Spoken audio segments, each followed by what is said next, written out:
ओम शांति। आज है 22 अक्टूबर 2025 और आज कई स्थानों पर नया साल मनाया जाता है और कई स्थानों पर विशेष गोवर्धन पूजा होती है। तो सबसे पहले सभी भाई बहनों को नए साल की बहुत बहुत हार्दिक मुबारक हो, शुभकामनाएं। नए साल के साथ साथ नए युग की भी बहुत बहुत हार्दिक शुभकामनाएं। और जहां भारत भर में गोवर्धन पूजा होती है, अर्थात सतयुग नवयुग के अंदर प्रकृति भी संपूर्ण सतो प्रधान होती है, तो प्रकृति के प्रति भी हमारा सम्मान अर्थात प्रकृति के प्रति भी योगदान देते हुए, उन्हें प्रकाश देते हुए पावन बनाने की जिम्मेवारी हम सभी भाई बहनों की है। तो इसीलिए गोवर्धन पूजा माना प्रकृति के प्रति भी शुद्ध सात्विक प्रेम और शुद्ध वाइब्रेशंस के साथ प्रकृति को भी पावन बनाने की बहुत बहुत हार्दिक शुभकामनाएं। आज के बाबा के अनमोल मधुर महावाक्य है कि बच्चे, जब कहीं पर भी तुम भाषण करते हो तो जो भी मनुष्य आत्माएं वहां बैठी होती है, उन्हें परमात्मा का परिचय नहीं है।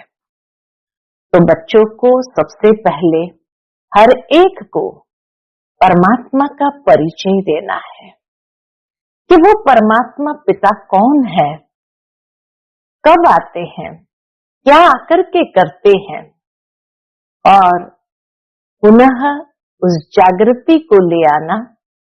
बाबा कहे, जब तुम भाषण करते हो तो हमेशा यही कहो, बाबा ये कहते हैं।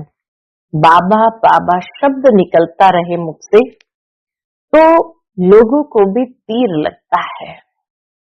बाबा की याद ही न हो तो कितना भी अच्छा भाषण क्यों न करो, लेकिन तीर नहीं लगेगा। इसलिए बाबा कहे, बहुत निर्माण होकर बाबा ने ये कहा, बाबा ये कहते हैं। जब बाबा बाबा शब्द को यूज करेंगे तो सहज बाबा की याद भी बनी रहेगी। सुनते हैं आज के बाबा के अनमोल मधुर महावाक्य। ओम शांति। मीठे बच्चे, तुम जब किसी को भी समझाते हो या भाषण करते हो तो बाबा बाबा कहकर समझाओ, बाप की महिमा करो, तब तीर लगेगा। आज की मुरली से प्रश्न है, बाबा भारतवासी बच्चों से विशेष कौन से प्रश्न पूछते हैं? उत्तर है, तुम भारतवासी बच्चे जो इतने शाहूकार थे, सर्वगुण संपन्न, 16 कला संपूर्ण देवता धर्म के थे, तुम पवित्र थे, काम कटारी नहीं चलाते थे, बहुत धनवान थे, फिर तुमने इतना देवाला कैसे निकाला? बाबा पूछते हैं हिसाब कि फिर तुमने इतना देवाला कैसे निकाला है? कारण का पता है? बच्चे, तुम गुलाम कैसे बन गए? तुम्हें तो देवता बनाया था। इतने सब धन दौलत कहां गंवा दिया? ख्याल करो, तुम पावन से पतित कैसे बन गए? तुम बच्चे भी ऐसी ऐसी बातें बाबा बाबा कह दूसरों को भी समझाओ तो सहज समझ जाएंगे। ओम शांति। ओम शांति कहने से ही बाप जरूर याद आना चाहिए। बाप का पहला पहला कहना है, बाबा का पहला पहला कहना है क्या? मन मना भव।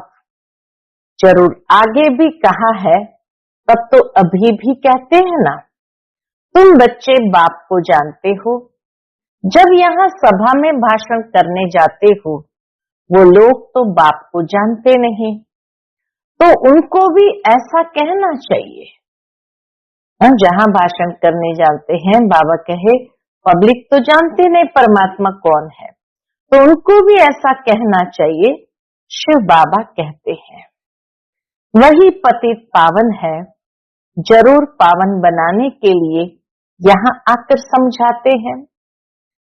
जैसे बाबा यहाँ तुमको कहते हैं, हे बच्चों, तुमको स्वर्ग का मालिक बनाया था, तुम आदि सनातन देवी देवता धर्म वाले विश्व के मालिक थे, वैसे तुमको भी बोलना चाहिए कि बाबा ये कहते हैं। ऐसे कोई के भाषण का समाचार आया नहीं है। बाबा ने यह भी कह दिया, अभी तक किसी ने ऐसा भाषण का समाचार सुनाया नहीं है। शिव बाबा कहते हैं, मुझे ऊंच से ऊंच मानते हो, पतित पावन भी मानते हो, मैं आता भी हूं भारत में और राजयोग सिखलाने आता हूं। कहता हूं माम एकम याद करो, मुझ ऊंच बाप को याद करो, क्योंकि वह बाप देने वाला दाता है। बाबा है देने वाला दाता। बरोबर भारत में तुम विश्व के मालिक थे ना, दूसरा कोई धर्म नहीं था।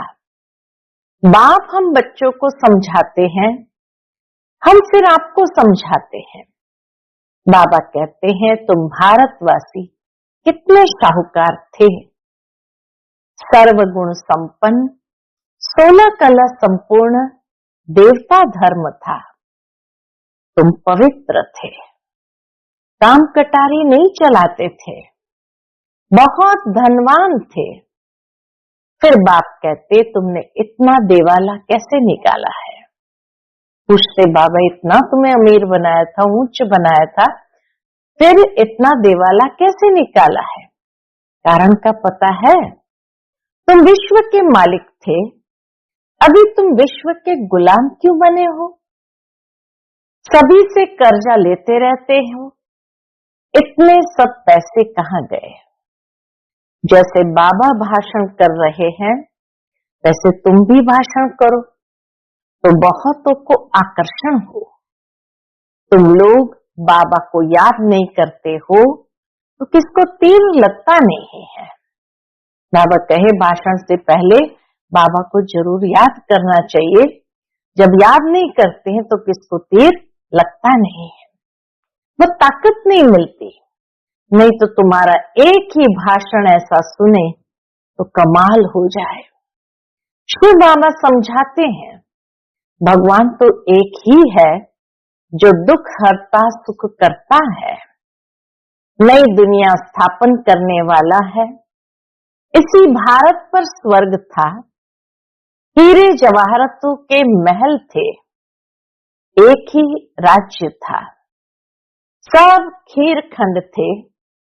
जैसे बाप की महिमा अपरंपार है वैसे भारत की महिमा भी अपरंपार है। भारत की महिमा सुनकर खुश होंगे। बाप बच्चों से पूछते हैं, क्या पूछते हैं? इतना धन दौलत कहाँ गंवा दिया? भक्ति मार्ग में तुम कितना खर्चा करते आए हो, कितने मंदिर बनाते हो? बाबा कहते ख्याल करो, तुम पावन से पति कैसे बने हो? कहते भी हो ना, क्या कहते हैं बाबा? दुख में आपका सिमरन करते हैं, सुख में नहीं करते हैं। द्वापर के बाद जब दुख आया तब सिमरन करना शुरू किया, बाकी सतयुग त्रेता में सिमरन नहीं किया। परंतु दुखी तुमको बनाता कौन है? घड़ी घड़ी बाबा का नाम लेते रहो, तुम बाबा का संदेश देते हो।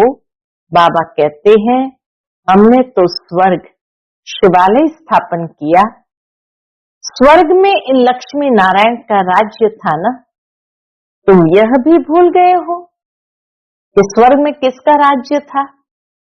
तुमको यह भी पता नहीं है कि राधे कृष्ण ही स्वयंवर के बाद लक्ष्मी नारायण बनते हैं।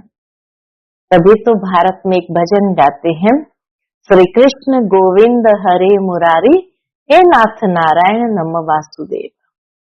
भावार्थ कि श्री कृष्ण की एक ही जन्म की विभिन्न अवस्था है।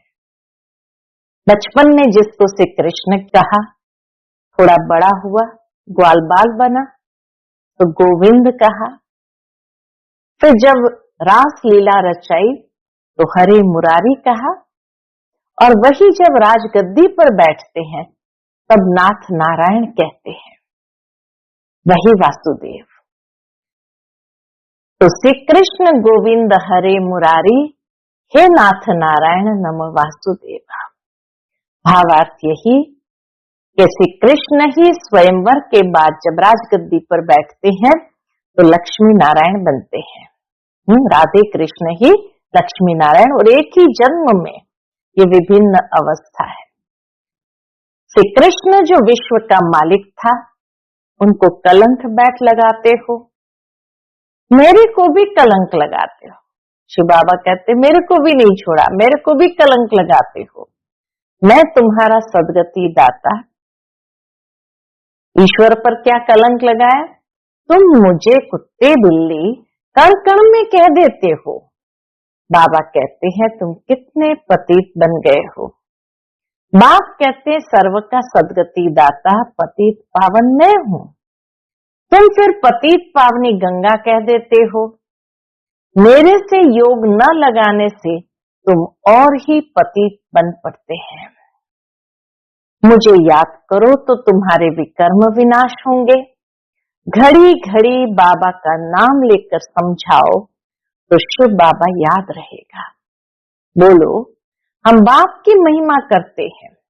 बाप खुद कहते हैं, मैं कैसे साधारण पति तन में बहुत जन्म के अंत में आता हूं। इनके ही बहुत जन्म है, ब्रह्मा बाबा के ही बहुत जन्म है। यह अब मेरा बना है तो इस रथ द्वारा तुमको समझाता हूं। ये अपने जन्मों को नहीं जानते हैं।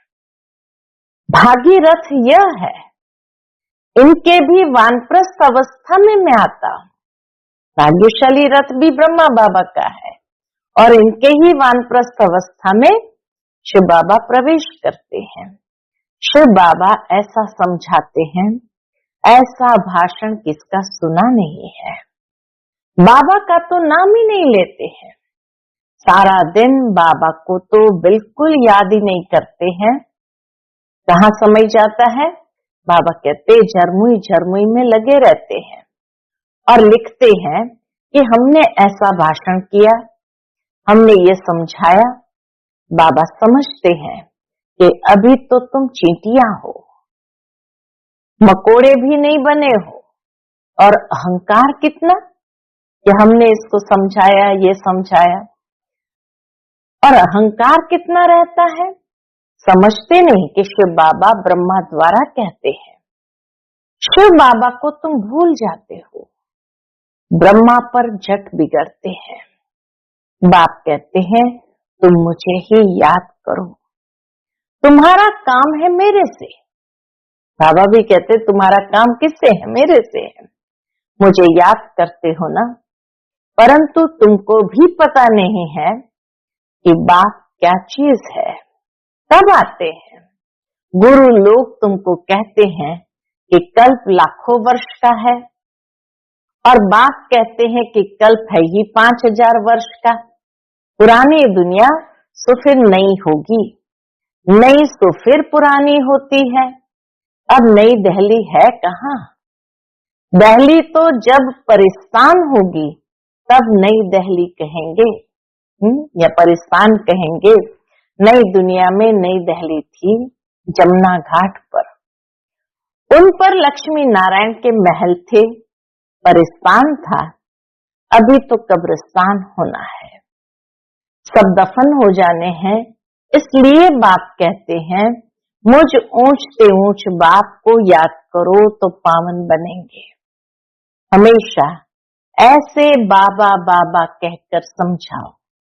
बाबा नाम नहीं लेते हो, इसलिए तुम्हारा कोई सुनते ही नहीं है।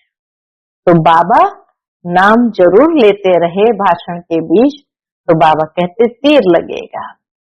बाबा नाम नहीं लेते हो इसलिए तुम्हारा कोई सुनते नहीं है।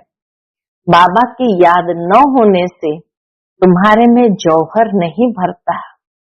बेअभिमान में तुम आ जाते हो। बांधेलियां जो मार खाती है वह तुमसे जास्ती याद में रहती है, कितना पुकारती है। बाप कहते तुम सब द्रौपदियां हो ना, अब तुमको नंगन होने से बचाते हैं। माताएं भी ऐसे कोई होती है जिनको कल्प पहले भी पूतना आदि नाम दिए थे, तुम भूल गए हो। बाप कहते हैं भारत जब शिवालय था तो उसे स्वर्ग कहा जाता था। यहाँ से जिनके पास मकान विमान आदि है वह समझते हम तो स्वर्ग में है। कितने मूढ़मती है, कितने देह अभिमान के नशे में है। हर बात में बोलो, क्या बोलने के लिए आज कहा है बाबा ने, हर बात में बोलो। बाबा कहते हैं ये हठ योगी तुमको मुक्ति थोड़ी दे सकते हैं, जबकि सर्व का सद्गति दाता एक है, फिर गुरु किस लिए करते हो? क्या तुमको सन्यासी बनना है या हठयोग सीखकर ब्रह्म में लीन होना है? लीन तो कोई हो नहीं सकता, पाठ सबको बजाना है। सब एक्टर्स अविनाशी है, यह अनादि अविनाशी ड्रामा है। मोक्ष किसको भी मिल कैसे सकता है? बाप कहते मैं इन साधुओं का भी उद्धार करने आता हूं, फिर पतित पावनी गंगा कैसे हो सकती? पतित पावन तुम मुझे कहते हो ना, तुम्हारा मेरे से योग टूटने से यह हाल हुआ है।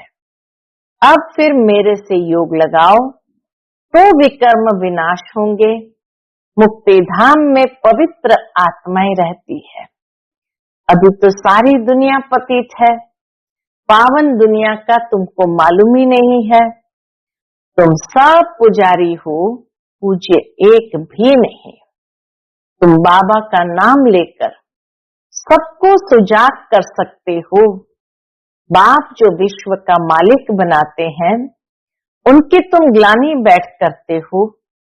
श्री कृष्ण छोटा बच्चा सर्वगुण संपन्न, वह ऐसा धंधा कैसे बैठ करेगा? और श्री कृष्ण सबका फादर हो कैसे सकता? छोटा बच्चा है, सबका फादर हो कैसे सकता? भगवान तो एक होता है ना। जब तक मेरी श्रीमत पर नहीं चलेंगे तो जंग कैसे उतरेगी, तट कैसे उतरेगी? तुम सबकी पूजा करते रहते हो तो क्या हालत हो गई है। इसलिए फिर मुझे आना पड़ता है। तुम कितने धर्म कर्म भ्रष्ट हो गए हैं। बाबा कहते तुम कितने धर्म कर्म भ्रष्ट हो गए हो। बताओ हिंदू धर्म किसने कब स्थापन किया? ऐसे अच्छी ललकार से भाषण करो। तुमको घड़ी घड़ी बाप याद ही नहीं आता है। कभी कभी कोई लिखते हैं कि हमारे में तो जैसे बाबा ने आकर भाषण किया। बाबा बहुत मदद करते रहते हैं। तुम याद की यात्रा में नहीं रहते हो, इसलिए चींटी मार की सर्विस करते हो। बाबा का नाम लेंगे तभी किसको तीर लगेगा। बाबा समझाते हैं बच्चे तुमने ही ऑल राउंड 84 का चक्कर लगाया है तो तुमको ही आकर समझाना पड़े।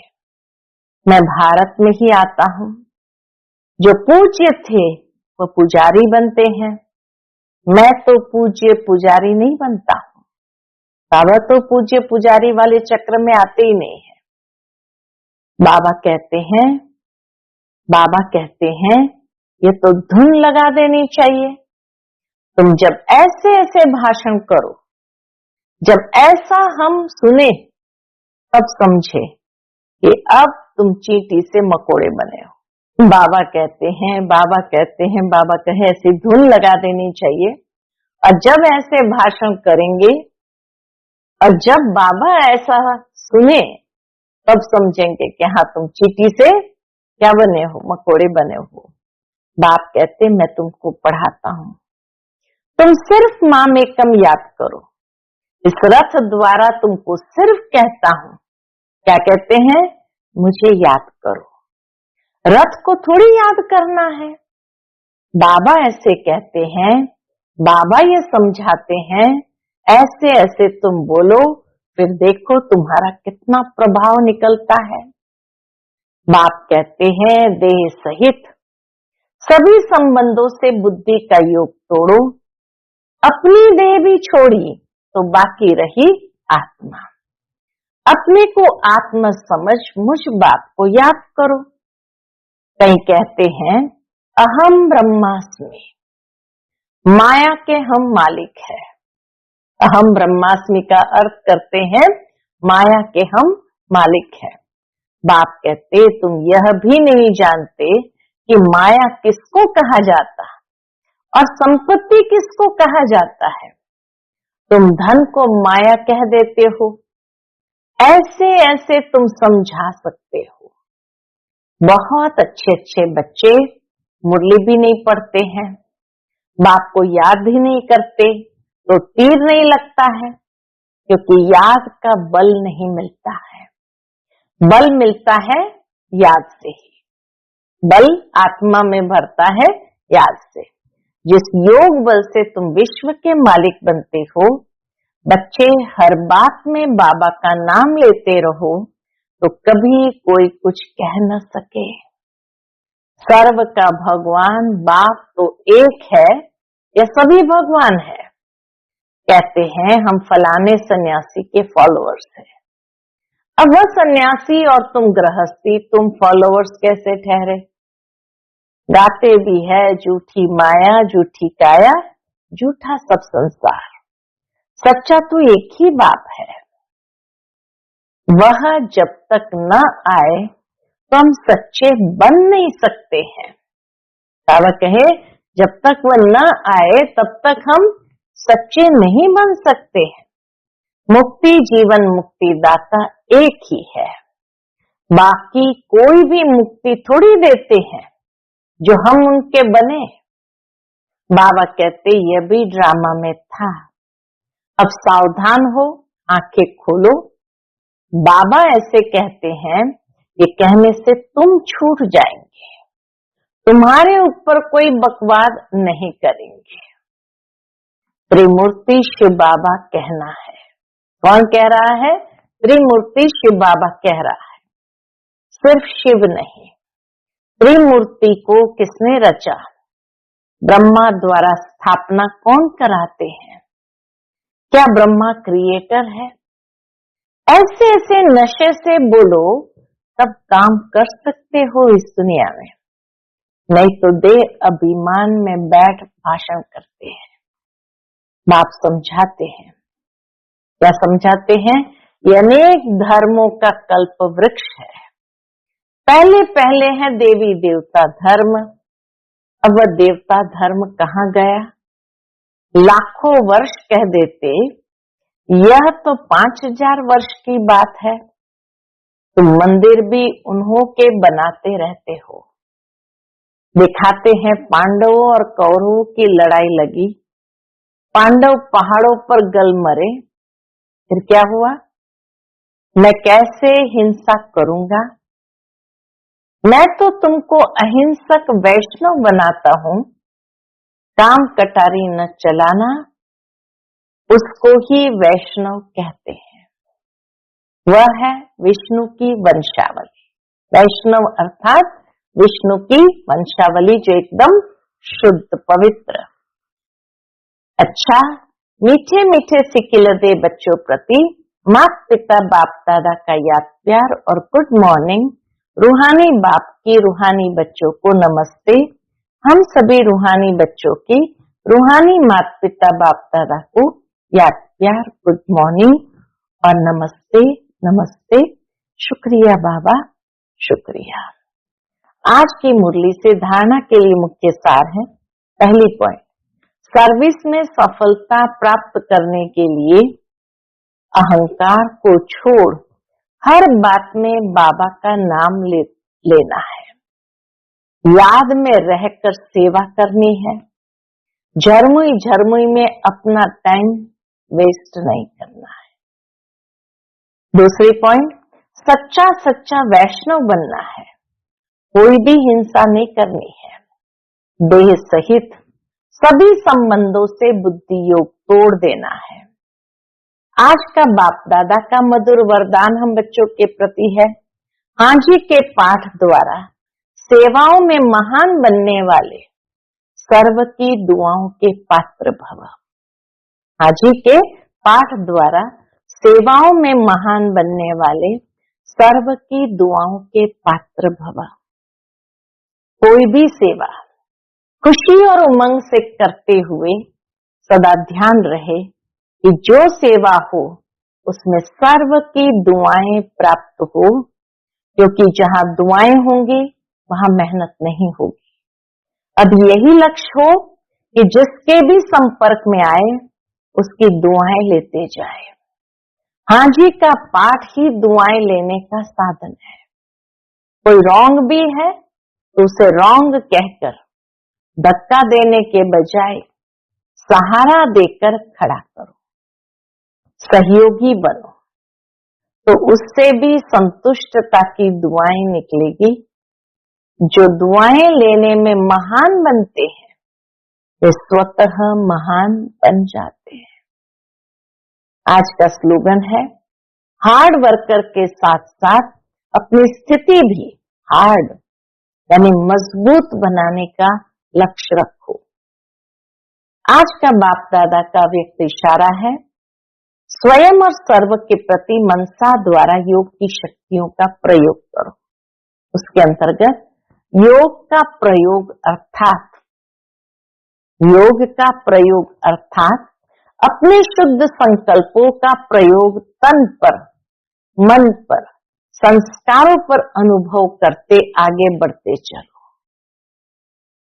इसमें एक दो को नहीं देखो, ये क्या करते, ये नहीं करते, पुराने करते हैं व नहीं करते, ये नहीं देखो। पहले मैं इस अनुभव में आगे आ जाऊं, क्योंकि यह अपने आंतरिक पुरुषार्थ की बात है। जब ऐसे व्यक्तिगत रूप में इसी प्रयोग में लग जाएंगे, वृद्धि को पाते रहेंगे, तब एक एक के शांति की शक्ति का संगठित रूप में विश्व के सामने प्रभाव पड़ेगा। अच्छा, ओम शांति।